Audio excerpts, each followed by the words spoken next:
they get paid too. So the one little play that T had, that was a decent play. You know what I'm saying? Our coach was arguing, he was pushing me off, which he was, but that ain't no excuse. Like, should he get paid? That's what they do. So, yeah, just besides that play, I feel like I did what I had to do. After one of the pass breakups, you did a little snow angel. Was there any reason for that? Did you have a set-up celebration? Nah, I don't even know what made me do that. It's not even snowing outside, but it was just something that I just naturally did.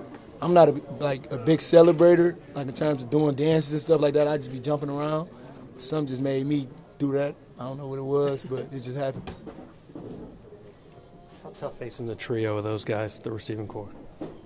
It wasn't really tough to me, and I don't think it was tough to none of the rest of the secondary.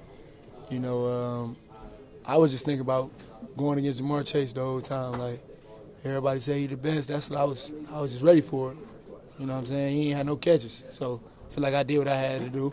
But it's not about me, it's about the team. So we got to be able to do what we have to do as a collective. As a collective team, we got to be able to communicate and execute on defense. Any trash talk between the two of you? Oh, yeah, definitely. We was talking after the game. Don't get me wrong. He a great receiver. He a great guy, too.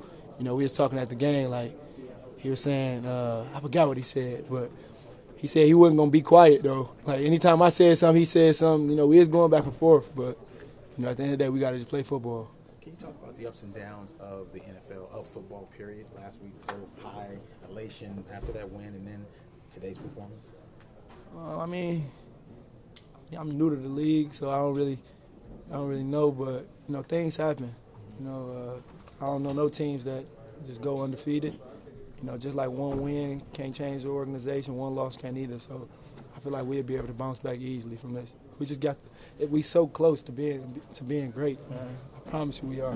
We got to clean up the smallest things. It's not no big things. We got to clean up the smallest things, and that's gonna get us where we want to be. What was the message in the locker room following the game?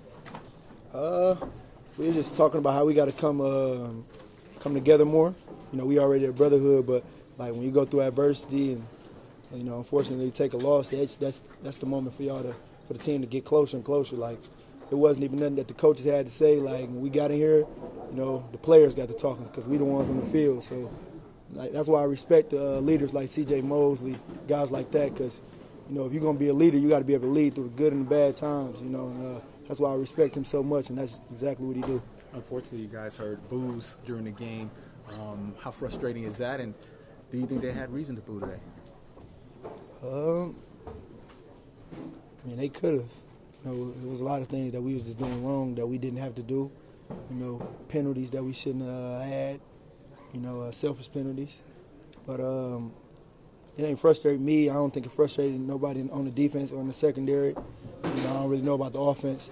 But I'm just speaking, for the defense. I think we handled it pretty well. We wasn't really focused on what they were saying in the crowd. How do you guys turn the page, go forward for Pittsburgh? We just got to make sure we lock in this week at practice. We got to be real deliberate to what we want to accomplish. We got to do the little things right, and I feel like that's going to get us where we want to be.